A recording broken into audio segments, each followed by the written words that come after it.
పరిశుద్ధిగా ప్రేమగల మా తండ్రి, దయగలిగిన మా యేసు ప్రభువా, మీకు వందనములు, నమస్కారములు నాయన.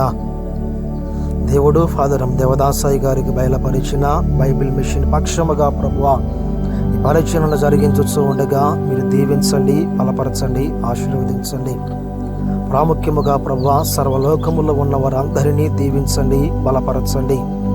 అనారోగ్యముగా ఎవరైతే ఉన్నారో వారిని మీరు స్వస్థపరచండి. అప్పులలో ఎవరైతే ఉన్నారో ప్రభువా, వారిని అప్పుల బాధల నుండి మీరు తీర్చమని ప్రార్థించుచూ ఉన్నాము. ఎవరెవరు ప్రభువా ఏ ఏ సమస్యలలో, ఏ ఏ బాధలలో, ఏ అప్పులలో, ఏ అనారోగ్యములో వారు బంధించబడి ఉన్నారు, అట్టి స్థితి నుండి ప్రభువా సంపూర్ణముగా మీరు విడిపింపచేయమని ప్రార్థించుచూ ఉన్నాము, స్తుతించుచూ ఉన్నాము, నిన్ను వేడుకొనుచూ ఉన్నాము. ప్రభువా మీకు వందనములు, నమస్కారములు నాయన. ఈ యొక్క ప్రభువా సమయములో ప్రతి ఒక్కరును కూడా మీరు దీవించండి, బలపరచండి.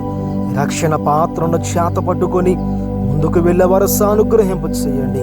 దేవా, ఈ వాక్య గ్రంథములో మీరు మాకు తెలియచేసినట్లుగా నాయన, నమ్మి రక్షణ పొందిన వారు పరలోక రాజ్యములో ఉందురు అన్నట్లుగా ప్రభువా నమ్మి నాయన నీ సన్నిధానములోనికి వచ్చి నీ యందు భయమును భక్తిని కలిగి జీవించే స్థితి మా అందరికి దయచేయమని ప్రార్థించుచూ ఉన్నాము.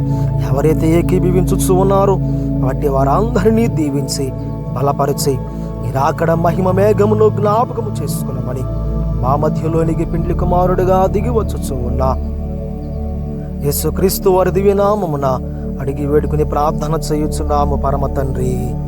ఆమేన్. దేవుడు మిమ్మల్ని దీవించును గాక. ఆమేన్.